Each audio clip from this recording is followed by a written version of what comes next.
அருமை தமிழர்களே, சிவகுமாரின் அன்பான வணக்கங்கள். காலையில் சில பேர் காலை உணவை வீட்டிலையே சாப்பிட்டுட்டு வேலைக்கு போவாங்க. சில பேர் இல்லை மணியாச்சு, நான் வழியில் ஹோட்டலில் சாப்பிட்டுக்கிறேன் அப்படின்ட்டு போயிடுவாங்க. என்னோடய நண்பர் ஒருத்தர் வீட்லேயும் சாப்பிட மாட்டார், வெளியிலையும் சாப்பிட மாட்டார். அப்புறம் வேறு எங்கே தான்ப்பா சாப்பிடுவேன்னா, எங்கள் ஆஃபீஸில் கேன்டீன் இருக்குது, அங்கேயே எம்ப்ளாயீஸ்க்கெல்லாம் பிரேக்ஃபாஸ்ட் கொடுத்துருவாங்க, நான் அங்கே சாப்பிடுவேன் அப்படின்னார். அப்போ ஏதோ ஒரு இடத்துல காலை உணவுன்றது முக்கியமாக எல்லாருமே முடிக்கிறோம்.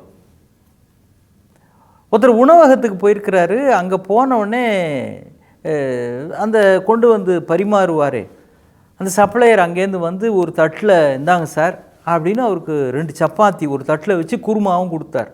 இவர் தூக்கி வாரி போட்டது, என்னப்பா இது, நான் உங்கள்கிட்ட சப்பாத்தி கேட்கவே இல்லையே. இல்லை, அதனால் கேட்கலனா என்ன சார், சாப்பிடுங்க சார் அப்படின்னு. யோ, எனக்கு என்ன வேணும் நான் தான் முடிவு பண்ணணும், நீ என்ன சப்பாத்தியை கொண்டு வந்து தர, இதையும் என்கிட்ட கொண்டு வந்து. இல்லை சார், அது இருக்கிறாரு அந்த டேபிளில் இருக்கிற ஒரு சப்பாத்தி சாப்பிட்டுக்கிட்டே இருக்கிறாருல. ஆமாம், அதனால் வரப்போ நீங்கள் அவரை பார்த்தீங்க சார், அவர் சாப்பிட்றதையும் பார்த்தீங்க, அதனால தான் உங்களுக்கும் இதை கொண்டு வந்து கொடுத்தேன் அப்படின்னார். இவருக்கு ஒன்றும் புரியல, தபார் இதை எடுத்துகிட்டு போ, எனக்கு பொங்கலும் வடையும் ஒரு தட்டில் வச்சு எடுத்துகிட்டு வான்னார். அவர் கொண்டு வந்து வச்சாருங்களா, இவர் சாப்பிட்டுக்கிட்டே இருக்கிறாரு. கொஞ்சம் நேரத்தில் அவர் பூரி அங்கேருந்து கொண்டு வந்து கொடுத்தார். என்னப்பா இது, நான் இது கேட்கவே இல்லையே, ஏன்பா இதை கொடுக்குற அப்படின்னு. இல்லை சார், நீங்கள் அப்போ வர்றப்போ அவர் சப்பாத்தி சாப்பிட்டதை பார்த்தீங்க, அதுக்கு பிறகு இந்த பக்கம் டேபிளில் இவர் பூரி சாப்பிட்டுக்கிட்டு இருக்கிறாரா, இவரை பார்த்தீங்க, அதனால தான் சார் பூரியை கொண்டு. யோ என்னப்பா நீ நான் அதை பார்த்தேன் இதை பார்த்தேன்றதுக்காக அதெல்லாம் கொண்டு வந்து என் டேபிளில் வைப்பியா அப்படின்றார். இது கேட்க வேடிக்கையாக இருக்குல்ல? வேடிக்கை இல்லைங்க, தினம் இது நடக்குது, தினம் இது நமக்கு நடந்துட்டுருக்குது. நமக்கு நீங்கள் செல்ஃபோன் வச்சுருக்கிறவராக இருந்தால் கண்டிப்பாக உங்களுக்கு தெரியும். நான் என்ன சொல்கிறேன் தெரியுங்களா, நான் ஒரு நாள் மாலை இந்த கார் விளம்பரங்கள், இப்போ ரீசெண்டாக நிறைய கார் மாடல்ஸ்லாம் லான்ச் பண்ணியிருக்கிறாங்க, அதில் எந்தெந்த காரு என்னென்ன விலை அப்படின்னு சும்மா அப்படி ப்ரௌஸ் பண்ணிக்கிட்டே இருக்கிறேன்.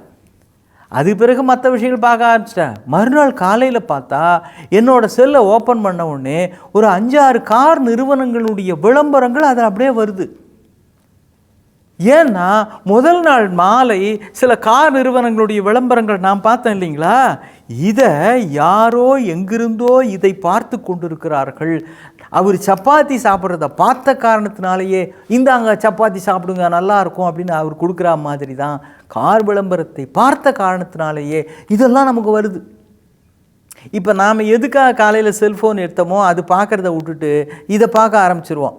அப்புறம் அதிலிருந்து இன்னொன்றுக்கு போகும், அதிலிருந்து இன்னொன்றுக்கு போகும், மனசு தாவி போகும். இப்போ பாருங்கள், எதை பார்க்க ஆரம்பித்தீர்களோ அதை விட்டு நீங்கள் பார்க்க வேண்டிய அவசியமே இல்லாத விஷயங்கள் எல்லாம் உங்கள் முன்னால் பந்தி வைக்கப்படுகின்றன.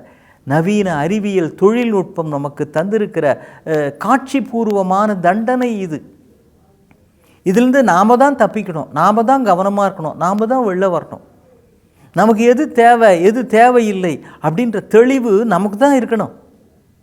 ஒரு நேர்முக தேர்வு, அதில் ஒரு கேள்வி கேட்குறாங்க, நீங்கள் நடந்து போய்கிட்டே இருக்கிறீங்க சார், அப்போ எதிர்த்தாப்பில் 10 அடி ஆழம் 10 அடி நீளம் 10 அடி அகலம் இருக்கிற ஒரு பெரிய குழி ஒன்று, நீங்கள் நடந்து போயிட்டே இருக்கிறீங்க, அது உள்ளே விழுந்துட்டீங்க, இப்போ அதுலேருந்து எப்படி தப்பிப்பீங்க சொல்லுங்கள்.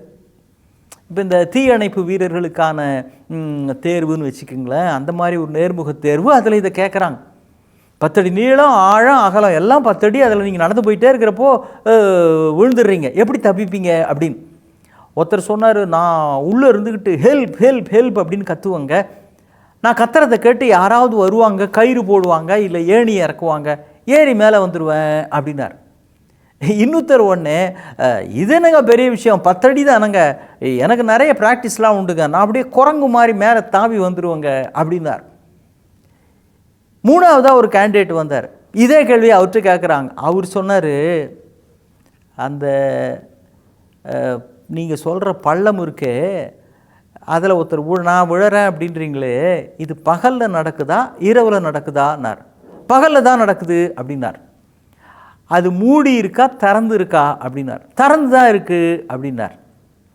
அது ஜன நடமாட்டம் இருக்கிற இடமா இல்லாத இடமா அப்படின்னு. இப்போ இந்த இன்டர்வியூ நடத்துகிறவருக்கு சந்தேகம் வந்துருச்சு, நான் கேள்வி கேட்குற வேண்டிய இவன் பதில் சொல்லணுமா, இல்லை இவன் கேட்குறதுக்கெல்லாம் நான் பதில் சொல்லணுமா, வேலை தேடி இவன் வந்திருக்கானா இல்லை நான் வந்திருக்கேனான்னு தெரில. ஏன்னா அவன் தான் இவர் கேள்வி கேட்டுட்ருக்கான். இவர் சொன்னார், பாருங்க நான் கேட்குறதுக்கு மட்டும் பதில் சொல்லுங்கள், 10 அடி நீளம் 10 அடி ஆழம் உள்ளே ஊந்துட்டீங்க, எப்படி மேலே வரீங்கன்னா அது பதில் சொல்லுங்கன்னு. இந்த கேண்டிடேட் எம்ப்ளாயி இன்டர்வியூக்கு வந்தவர் சொன்னார், சார் இதுவோ பகலில் நடக்குது, அதுவோ திறந்தே இருக்குது, சின்ன பள்ளம் கூட இல்லை, பெரிய பள்ளம், 10 அடி ஆழம், ஜன நடமாட்டம் இருக்கிற இடம், இப்படி இருக்கிறப்போ பகலில் நடக்கிற இந்த விஷயத்தை நான் தூரக்கேந்து வரப்பவே பார்த்துருவேன். அதனால் இது பள்ளம் இருக்கிறது அப்படின்னா எச்சரிக்கையாக சுற்றிக்கிட்டு தான் போவேன், இல்லை தள்ளி இருப்பேனே தவிர பகலில் நடந்து வர்றப்போ இதில் போய் விழுற அளவுக்கு எனக்கு ஒன்றும் பார்வை பாதிக்கப்பட்டு இல்லை சார், என்னை பாதுகாக்க எனக்கு தெரியும் அப்படின்னாராம். யூ ஆர் செலக்டட் அப்படின்ட்டுருக்கிறார். அப்போ எதிரே என்ன இருக்கிறது என்பதை பார்த்து தெரிந்து கொள்ளுகின்ற பக்குவம் இருக்கிறவர்கள்தான் பயணம் ஒழுங்காக செல்ல முடியும். பாதையில் பல வழிகள் தடுமாற்றத்தை தந்தாலும் கூட நமக்கு நடக்கிற பொழுது தெளிவு இருந்தால், கவனம் இருந்தால், கவனமாக இருக்க வேண்டும் என்பதிலே கவனமாக இருக்கிறவர்கள் ஒருபோதும் குழிகளில் விழுவது இல்லை. நம்மை மயக்குவதற்கு பல விஷயங்கள் நம்மை சுற்றி இருக்கிறது. இன்னைக்கு அதை விதைத்திருக்கிறார்கள். அது பல்வேறு ஊடகங்கள் வழியாக, காட்சிகளின் வழியாக, தகவல்கள் வழியாக நமக்கு வந்து கொண்டே இருக்கிறது. நமக்கு எது தேவை எது தேவையில்லை என்கிற தெளிவுள்ளவர்கள்தான் பயணத்தை பத்திரமாக செய்கிறார்கள். வாழ்க்கையும் அப்படித்தான், உங்கள் இலக்கை நீங்கள் அடைவதும் அப்படித்தான். ப்ரூஸ்லி மிகப்பெரிய கராத்தே வீரர். அவர் திரைப்படங்கள்லாம் நீங்கள் பார்த்துருப்பீங்க. அவர் அருமையாக ஒரு வாசகம் சொல்கிறார் பாருங்க. கராத்தால 100 விதமான டெக்னிக் இருக்குது எதிராளியை அடித்து வீழ்த்துவதற்கு. அவர் சொல்கிறாரு, 100 வகையான வீழ்த்துகிற கலையை கற்றவனை பார்த்து நான் பயப்பட மாட்டேன். ஆனால் ஒரே ஒரு பயிற்சியை 100 முறை செய்து செய்து பழக்கப்படுத்தியவனிடத்தில் தான் நான் எச்சரிக்கையாக இருப்பேன். ஏன் 100 தடவை 100 டெக்னிக்கு, ஆனால் இவரை பொறுத்த வரைக்கும் ஒன்றையே திரும்ப திரும்ப செய்து செய்து செய்து அதிலே மெருகேறி உரமேறி திறமேறி மிக வலிமையாக இருப்பார்.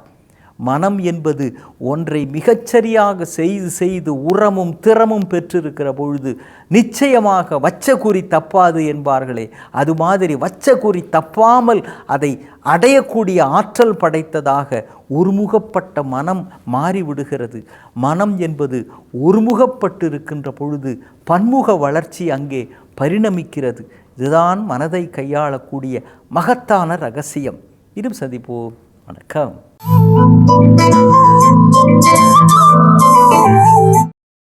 இன்னும் பல வீடியோக்களை காண சன் லைஃப் சேனலை சப்ஸ்கிரைப் பண்ணுங்க.